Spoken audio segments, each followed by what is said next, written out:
students, so today we are going to start with the second part of a gravitation.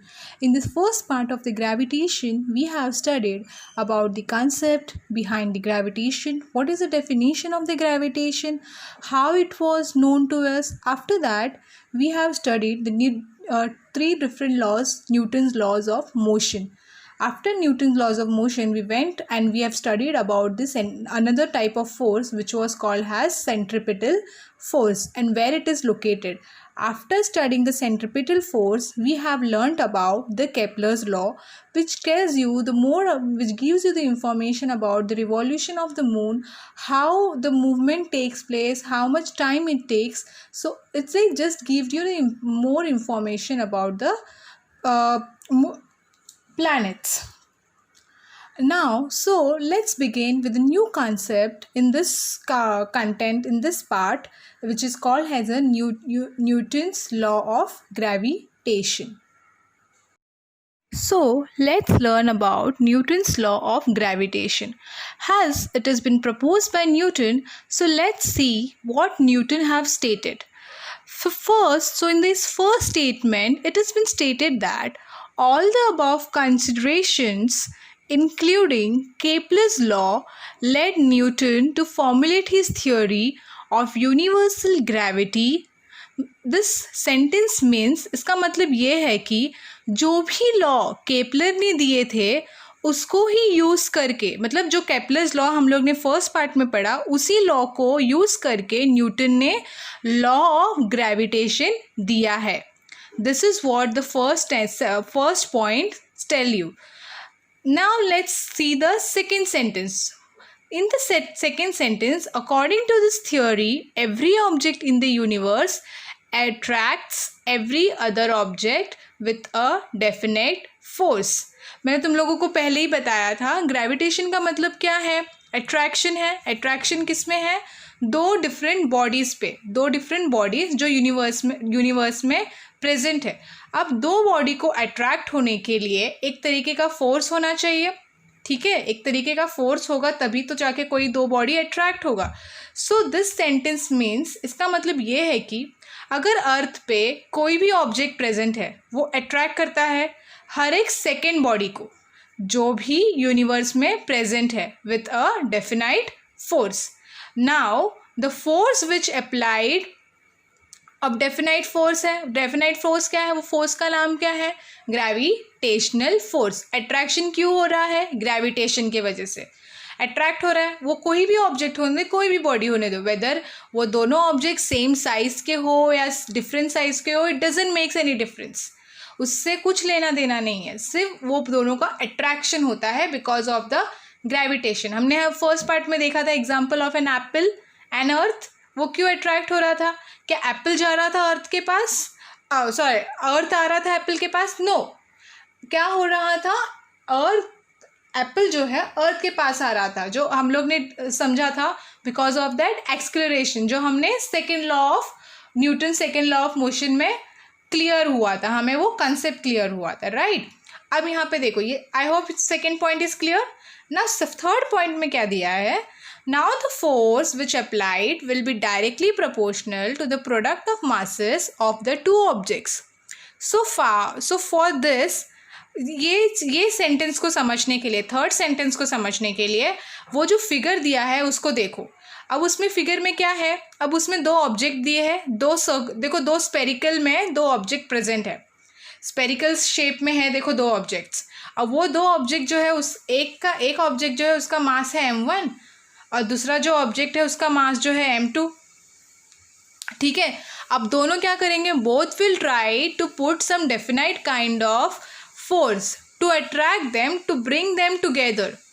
ठीक है, अब वो force एक तरीके का फोर्स लगेगा दोनों को एक दूसरे के पास आने के लिए, उस फोर्स को F से डिनोट किया गया है. F मतलब फोर्स. ठीक है, now you can see that both objects are separated. अब दो ऑब्जेक्ट जो है अलग अलग डिस्टेंस पे रखे हैं, मतलब दूर दूर रखे हुए हैं. एक ऑब्जेक्ट को राइट में रखा है, एक ऑब्जेक्ट को लेफ्ट में रखा है, वो दोनों को अलग अलग रखा है. अब जब वो दोनों ऑब्जेक्ट को सेपरेटेड, अब वो जो सेपरेटेड है वो सेपरेटेड क्या है? By a particular distance which is represented by a D. किससे रिप्रेजेंटेड है? By a symbol D. So ये जो फोर्स है वो डायरेक्टली प्रोपोर्शनल होता है product of object of masses. ठीक है, अब जो फोर्स जो है किस पे डिपेंड करता है? मास पे। जितना ज़्यादा किसी चीज़ का मास होगा उतना ज़्यादा फोर्स लगेगा, राइट। अगर मुझे एक चेयर को मूव करना है from one place to another, मुझे ज़्यादा फोर्स नहीं लगेगा, ठीक है, मुझे ज़्यादा ताकत की ज़रूरत नहीं पड़ेगी। बट अगर मुझे किसी भारी चीज़ को, जैसे कोई कबर्ड हो गया, कबर्ड को अगर मुझे, फ्रिज हो गया, वॉशिंग मशीन हो गया, कोई भी ऑब्जेक्ट जिसका वज़न बहुत ज़्यादा है, अगर मुझे उसे शिफ्ट करना है, मुझे उसे अगर इस जगह से उस जगह ले जाना है, तो मुझे ज़्यादा तरीके का फोर्स लगेगा, ज़्यादा मुझे ताकत लगेगी उस चीज़ को मूव करने के लिए। ये चीज़ हमें थर्ड सेंटेंस समझाता है। तो क्या हो रहा है? फोर्स जो है डायरेक्टली रिलेटेड होता है मास से और इनडायरेक्टली रिलेटेड होता है डिस्टेंस से। जो डायरेक्टली रिलेटेड होता है मास से वो प्रोडक्ट होता है दोनों मास का। अभी दो ऑब्जेक्ट है ना, दोनों ऑब्जेक्ट को अट्रैक्ट कर रहा है तो इसीलिए प्रोडक्ट होगा। प्रोडक्ट मतलब मल्टीप्लाई करेंगे, m1 को मल्टीप्लाई करेंगे m2 से, तो उससे हमें पता चलेगा कि कितना ज़्यादा मास हो रहा है और उससे फिर हमें रिलेट होगा कि फोर्स कितना अप्लाई होगा। समझा? और inversely related to the square of the distance between them. So from this sentence actually the theorem is evolve. So ये जो थर्ड सेंटेंस है, ये थर्ड सेंटेंस हमें एक्चुअली बता रहा है एक थ्योरम इन्वॉल्व हो रहा है इसमें। वो थ्योरम के बारे में हम नेक्स्ट पार्ट में देखते हैं कि वो कैसे। Let's see the equation of force. So to attract m1 and m2 there is a definite force. तो जो ये डेफिनाइट फोर्स है किससे रिलेटेड है? डायरेक्टली किससे रिलेटेड है? प्रोडक्ट ऑफ मास जो है m1 एंड m2, और इन्वर्सली किससे प्रोपोर्शनल है? डिस्टेंस से, जो d लेटर से रिप्रेजेंटेड है, राइट।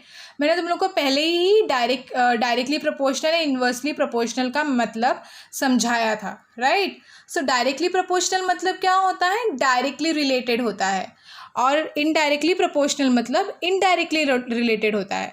ये अंडरस्टूड? अभी जैसे डायरेक्टली मतलब अगर मास इंक्रीज हो रहा है, किसी चीज़ का मास, किसी ऑब्जेक्ट का मास जो भी है m1 और m2 दोनों में से कोई भी इंक्रीज हो रहा है तो क्या होगा? फोर्स भी इंक्रीज होगा, ठीक है। दोनों डायरेक्टली रिलेटेड होता है। मास और फोर्स क्या होते हैं? डायरेक्टली रिलेटेड होते हैं। मास इंक्रीज करोगे फोर्स भी इंक्रीज होगा। अब इनडायरेक्टली रिलेटेड किससे होता है? डिस्टेंस से होता है। समझ में आया? इनडायरेक्टली अगर डिस्टेंस को हम कम कर रहे हैं, अब हमें डिस्टेंस को कम कर रहे हैं तो फोर्स भी कम लगेगा। अगर मुझे कोई चीज़ को शिफ्ट करना है एक जगह से दूसरी जगह पे, और वो दोनों का जो डिस्टेंस है सिर्फ 1 सेंटीमीटर है, अब वो दोनों का डिस्टेंस मुझे 1 सेंटीमीटर ही, थोड़ा सा बस हल्का सा मुझे पुश करना है, तो मुझे डिस्टेंस अगर कम लग रहा है तो फोर्स भी कम लगेगा। भले वो कितना भी वजन होने दो, भले भी कितना भारी होने दो वो चीज़, बट मुझे जो फोर्स लगेगा वो कम लगेगा। तो दैट इज़ व्हाट, अगर मुझे वही चीज़ को 10 सेंटीमीटर तक लेके जाना है, खींचना है, तो मुझे फोर्स ज़्यादा लगेगा, राइट। तो डिस्टेंस अगर ज़्यादा होता है, डिस्टेंस ज़्यादा होता है, फोर्स कम हो, डिस्टेंस अगर ज़्यादा होगा फोर्स कम हो जाएगा। That is what actually things clearly tells you. Indirectly related होता है, ठीक है। नाउ अभी इसमें क्या है? So if you want to, अभी हमें एक इक्वेशन मिला है वेयर फोर्स इज डायरेक्टली, एक फोर्स है उसके बीच में एक साइन है, वो साइन को क्या बोलते हैं? प्रोपोर्शनलिटी साइन, ठीक है। प्रोपोर्शनलिटी साइन, ऊपर क्या लिखा है? m1 m2, नीचे क्या लिखा है? d square, right. अब वो मुझे प्रोपोर्शनलिटी जो साइन जो है बीच में उसको मुझे निकालना है। अब उसके जगह पे I will place a one letter which is use g। वो लेटर क्या है? g है। उस g लेटर को क्या कहते हैं? Gravitational constant. अभी हर कोई भी अगर हम साइन, प्रोपोर्शनलिटी साइन को अगर निकालते हैं ना, तो उसकी जगह पे हम एक एक कोई सिंबल यूज़ करते हैं या फिर कोई एक लेटर यूज़ करते हैं। अब न्यूटन ने कौन सा लेटर यूज़ किया? जी को क्या रिसेंबल करते हैं हम? Gravitational constant. जो भी हम लेटर अगर डालेंगे ना प्रोपोर्शनलिटी साइन की जगह पे, उसको हम कांस्टेंट बोलते हैं, ठीक है। So remember this equation which is given in this slide. So let's study, अभी हम और पढ़ते हैं। Let's study about ji.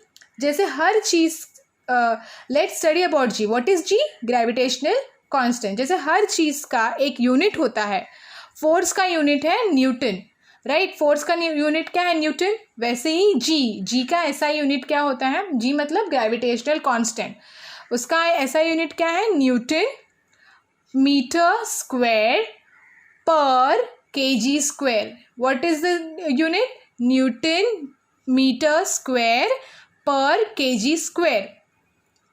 The value of G was, अभी जो वैल्यू ऑफ जी क्या था experimentally was measure by Henry Cavendish, it was measured by Henry Cavendish. In the SI unit, its value is 6.673 into 10 raised to minus 11 Newton meter square per kg square. So you have to remember this value of G for solving the numerical problems. I hope you are clear with this derivation part. You have clear. हमने अभी तक derive नहीं किया, अभी तक हमने सिर्फ इससे इक्वेशन के बारे में जाना है. ये इक्वेशन क्या है, जी क्या है, जी का यूनिट क्या है, हाउ इट इज़ रिसेंबल, जी कहाँ से आया, किसने दिया उसे, वो सब चीज़ें हमने अभी पढ़ी है. इसके बाद हम थोड़ा और जी के बारे में जानते हैं कि जी एक्चुअली में होता क्या है. In this slide, we will learn more about the gravitational constant. Now here, G is a constant of proportionality and it's called as a universal gravitational constant. So now, the above law means that if one of the mass of one object is double, the force between the two objects also doubles. मतलब क्या है? So इसका मतलब ये है कि जो m1 m2 है, ठीक है, masses of object doubles, the force between the two objects also double. इसका मतलब क्या है, जो m1 and m2 था, अगर वो डबल होता है, जो m1 m2 मैंने फिगर में दिखाया था ना, दो ऑब्जेक्ट के थे मासेस, वो अगर डबल होता है तो फोर्स होता है, जो दोनों के बीच में जो फोर्स लगता है वो भी डबल हो जाता है. ठीक है, अगर डिस्टेंस डबल होता है, डिस्टेंस इज डबल, अब डिस्टेंस क्या है, स्क्वायर में है, डी स्क्वायर है, अगर डिस्टेंस को डबल करेंगे मतलब डबल स्क्वायर हो जाएगा.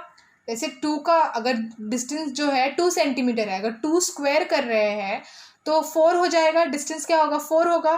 ठीक है, और लेकिन जो फोर्स होगा वो फोर्स क्या होगा, फैक्टर 4 से डिक्रीज हो जाएगा, मतलब 1/4 कम हो जाएगा, वो उतना कम 1/4 हो जाएगा, मतलब फोर्स जो है 1/4 हो जाएगा अगर डिस्टेंस डबल हो गया तो. समझ में आया, फोर्स क्या हो जाएगा, 1/4 हो जाएगा अगर डिस्टेंस डबल हो गया. अगर मैं डिस्टेंस की बात करूँ तो डिस्टेंस क्या होता है, इन्वर्सली प्रोपोर्शनल होता है, राइट. डिस्टेंस क्या होता है, इन्वर्सली प्रोपोर्शनल होता है. अगर फोर्स से इसका मतलब अगर डिस्टेंस डबल हुआ, फोर्स का क्या होगा, कम हो जाएगा. So this is what the actually tells you. ठीक है, अब यहाँ पे क्या है, दोनों बॉडीज जो है स्पेरिकल है. स्पेरिकल मतलब गोल गोल, दोनों में क्या है, सर्कल में है, दोनों सर्कल शेप में है. ठीक है, दोनों बॉडीज जो है सर्कल शेप में है. So the direction of force जो है इज ऑलवेज द लाइन, जो डायरेक्शन ऑफ फोर्स जो होगा वो दोनों के सेंटर में जो लाइन ज्वाइन हो रहा है वो दोनों के सेंटर के थ्रू. अभी एक बॉडी का अगर सर्कल है तो सर्कल मतलब उसका एक सेंटर होगा. ठीक है, मतलब m1 का एक सेंटर है, m2 का एक सेंटर है. अब वो दोनों सेंटर को हम ज्वाइन करेंगे, वो जो लाइन ज्वाइन होगी वो उसका क्या होगा, वो लाइन ज्वाइन होने से हमें क्या मिलेगा, डिस्टेंस मिलेगा. क्या मिलेगा, डिस्टेंस मिलेगा between the centre which is taken and which is been denoted by a D. So ये वाली सेंटेंस से उसका मतलब समझ रहा है कि जो मैंने अभी बताया था, इन केस अभी तुम लोग को समझ में आया. अगर अभी ये कंसेप्ट कब तक के लिए, अगर बॉडी स्पेरिकल है, अगर बॉडी का स्पेरिकल नहीं होगा तो ज़रूरी नहीं है कि दोनों ऑब्जेक्ट है, जितने भी ऑब्जेक्ट्स यूनिवर्स में प्रेजेंट है वो स्पेरिकल ही हो, राइट, स्पेरिकल हो ऐसा ज़रूरी नहीं है.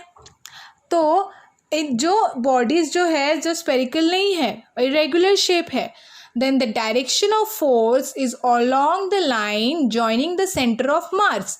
अगर वो इरेगुलर शेप में है तो वो जो फोर्स होगा वो जो फोर्स लगेगा वो सेंटर ऑफ मास के थ्रू लगेगा, और centre of mass and D is the taken distance between the two centre of मास. इसका मतलब ये जो सेंटेंस है इसका मतलब ये है कि अगर ऑब्जेक्ट स्पेरिकल है तो डिस्टेंस इजीली कैलकुलेट हो सकता है। अगर बॉडी स्पेरिकल नहीं है तो उसका सेंटर ऑफ मास जहाँ भी होगा उससे डिस्टेंस कैलकुलेट करेंगे। समझा? अगर बॉडी स्पेरिकल है तो उसके सेंटर के थ्रू हम डिस्टेंस आराम से कैलकुलेट कर सकते हैं। अगर बॉडी स्पेरिकल नहीं है तो उसका डिस्टेंस कैलकुलेट करने के लिए हमें एक नए कंसेप्ट को पढ़ना पड़ेगा जिसे कहते हैं सेंटर ऑफ मास। वो हम कंसेप्ट कब अप्लाई करेंगे? जब दोनों बॉडीज़ जो है इरेगुलर शेप में होगा, तब हम उस कंसेप्ट को यूज़ करेंगे। ठीक है? सो लेट्स अंडरस्टैंड क्या centre of mass. So let's understand what is center of mass. जो center of mass of an object is the point inside or outside the object at which the total mass of the object can be assumed to be concentrated. Let's take an example of a stick. अब ये sentence का मतलब क्या है? अब इस sentence का मतलब हम एक एग्जाम्पल के से समझते हैं। अब एग्जाम्पल में हम क्या लेंगे? एक स्टिक लेते हैं। अब एक स्टिक है, कोई भी स्केल है, एक स्केल का, अब वो स्केल क्या है? स्पेरिकल शेप में नहीं होता, वो रेक्टेंगल शेप में होता है। राइट? जो स्केल जो होता है वो रेक्टेंगल शेप में होता है। अब रेक्टेंगल शेप को सेंटर ढूंढने के लिए हम क्या करेंगे? सेंटर ऑफ मास को अप्लाई करेंगे। क्या करेंगे? सेंटर ऑफ मास को अप्लाई करेंगे। अब उससे हम एक ऐसे पॉइंट पे पकड़ेंगे, अभी जैसे वो कहीं पे भी हो, सेंटर में हो, साइड में हो, कहीं पे भी हो, हम उसको ऐसे पॉइंट पे पकड़ेंगे जिससे वो स्केल जो है प्रॉपरली बैलेंस हो जाए। क्या हो जाए? प्रॉपरली बैलेंस हो जाए। अगर वो किसी भी पॉइंट पे प्रेस करने से वो बैलेंस हो रहा है तो उस जगह को हम क्या कहेंगे? सेंटर ऑफ मास। वहीं उसी जगह पे सेंटर ऑफ मास लोकेटेड होता है। तो उस पॉइंट को सेंटर ऑफ मास कहते हैं। The centre of mass of a spherical object having uniform density is at its geometrical centre.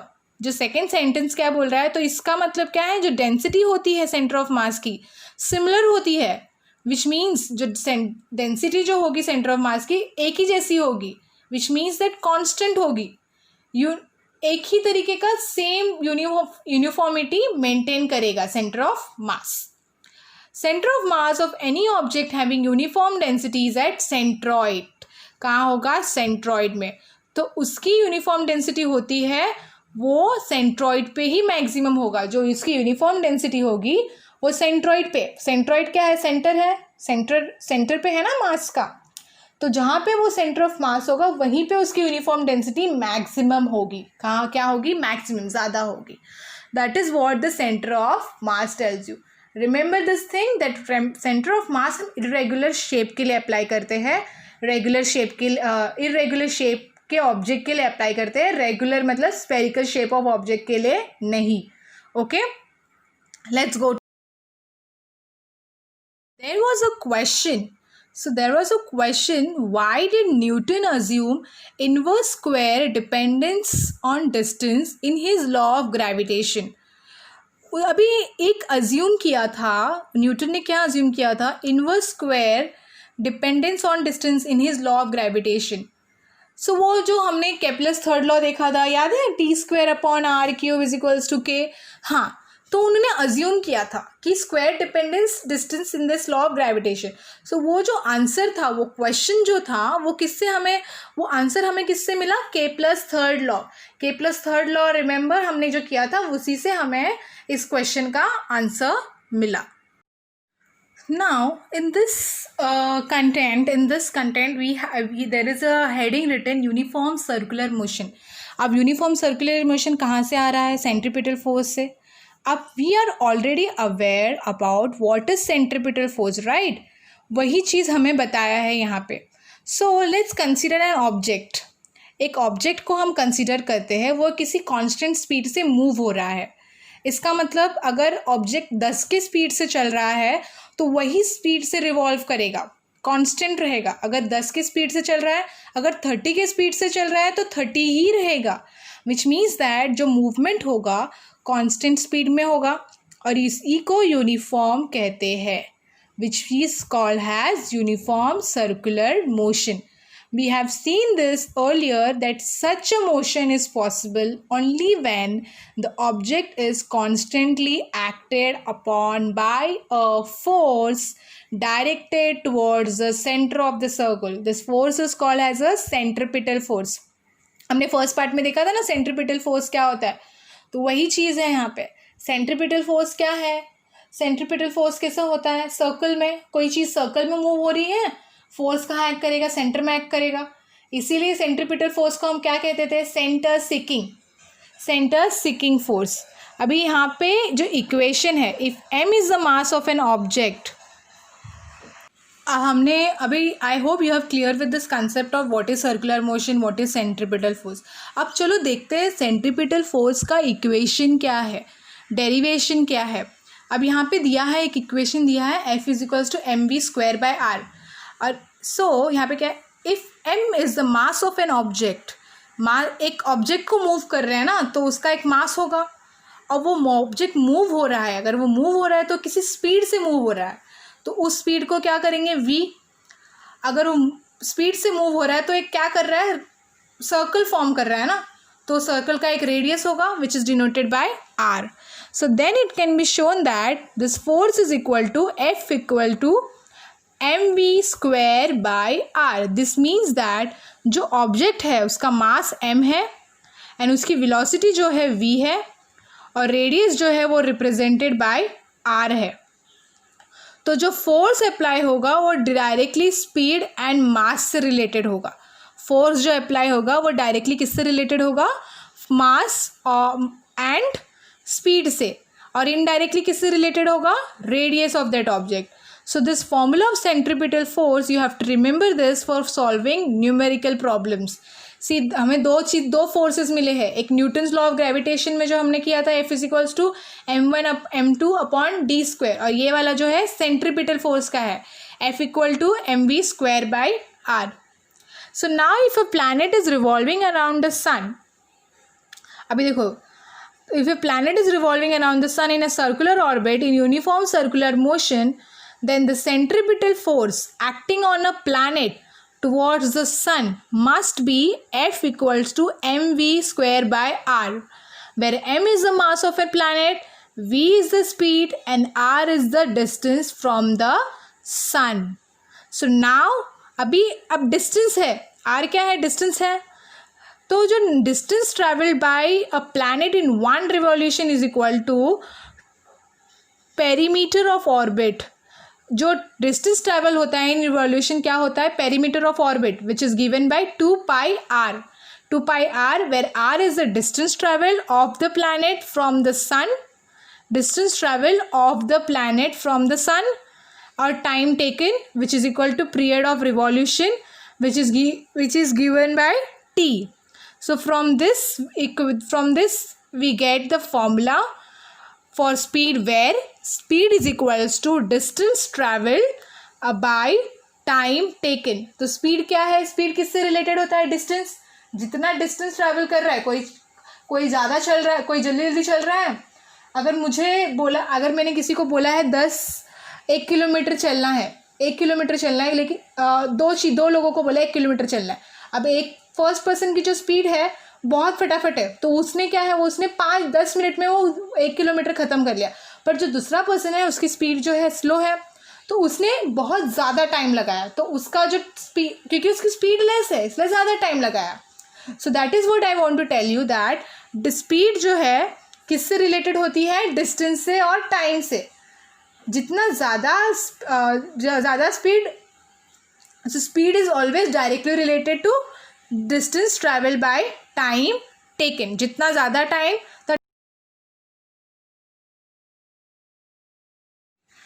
Now let's see how the equation is derived. अब इस equation को कैसे डिराइव किया है, कैसे डेरिवेशन किया है, थ्योरम को हम थोड़ा पढ़ते हैं. और इस जो इक्वेशन को क्या कहते हैं? Inverse square law of gravitation. क्या कहते हैं? Inverse square law of gravitation. So now let's understand this. जो फोर्स होता है इन्वर्सली प्रोपोर्शनल होता है to square of radius. Force inversely proportional to square of radius. जो हमने देखा था फर्स्ट लॉ में, न्यूटन्स लॉ ऑफ ग्रेविटेशन में। एफ क्या है? एफ इज फोर्स क्या होगा? रेडियस को स्क्वायर का होगा। So if we have to prove this and show how जो स्पीड है उसका फॉर्मूला, अब हमें हाउ स्पीड उसका फॉर्मूला है डिस्टेंस अपॉन टाइम। अगर सर्कुलर पाथ जहाँ पे सर्कुलर मोशन हो रहा है, सर्कुलर पाथ मतलब सर्कुलर मोशन हो रहा है, तो किसी भी सर्कल का जो डिस्टेंस होता है वो क्या होता है? वो 2πr² होता है। 2πr² होता है, सॉरी 2πr होता है। Now we don't know what is this time, then we take t as a time. Now what we need to find is f is inversely proportional to square of radius. अगर f चाहिए तो f का formula क्या है? f is equal to mv² upon r. m क्या है? मास. v क्या है? वेलोसिटी. उसका स्क्वायर अपॉन r. r क्या है? Radius. And we know the value of v, so we will put the value of v into it. अभी हमें v का वैल्यू पता है तो हम उसे डालेंगे and get the formula which is given by equation has 4m pi square r upon t square. अब अगर हम उसको डाल रहे हैं v का वैल्यू, अगर हम डालेंगे तो v का वैल्यू डालने के बाद हमें एक इक्वेशन मिलेगा. वो क्या है? नाउ यू हैव टू अभी हमें एक प्रॉपर इक्वेशन मिल गया है. सी उस स्लाइड को क्लियरली देखो, एक इक्वेशन मिला.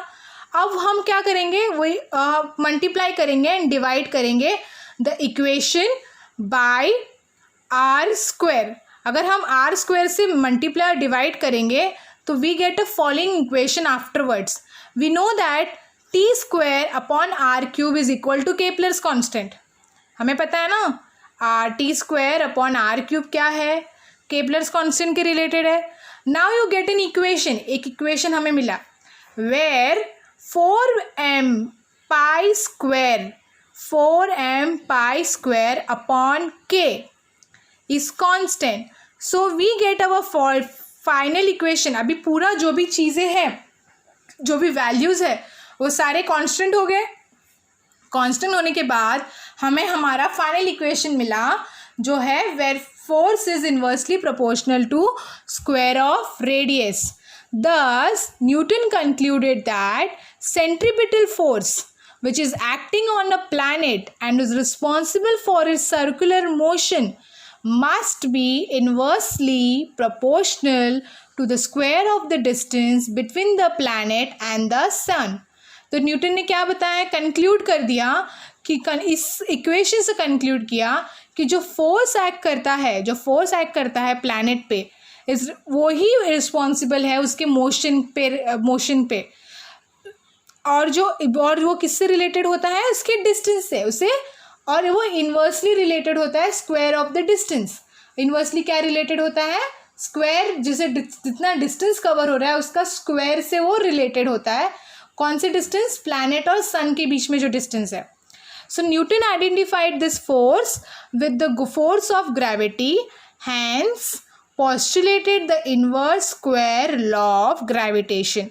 उन्होंने इस डेरिवेशन से एक इक्वेशन पोस्टुलेट किया और इसीलिए इस डेरिवेशन को हम कहते हैं inverse square law of gravitation. So the gravitational force, gravitational force क्या है? It's much weaker then other force in nature, but it controls the universe and decides its future. अभी देखो ये फोर्स जो है, अभी हमने फोर्स बहुत सारे टाइप के पढ़े, जैसे कोवैलेंट हो गया, वैंडर वॉल्स हो गया, इलेक्ट्रोस्टैटिक हो गया, वो सारे टाइप के फोर्स है. अभी जैसे कोवैलेंट और इलेक्ट्रोस्टैटिक क्या है? वो बहुत स्ट्रॉन्ग फोर्स है. ग्रेविटेशनल फोर्स उसमें का बहुत वीक फोर्स है, लेकिन फिर भी वो पूरे यूनिवर्स को कंट्रोल करता है और उसके फ्यूचर को डिसाइड करता है. So this is possible because of the huge masses of the planets, stars and other constituents of the universe. So this is what the sentence and the things clearly tells you. I hope you are clear with this concept. What is this equation? ये समझ में आ गया होगा. तुम्हें जो तीन derivation and 3 equations मिले हैं, इसमें से 3 वैल्यूज़ पता चले फोर्स के. Better clearly understand it and remember this thing, because in future next part में हम जब numerical solve करेंगे तभी इन equations के बहुत काम आएंगे. Okay, then we'll now in the next part we'll derive more equations and we'll solve the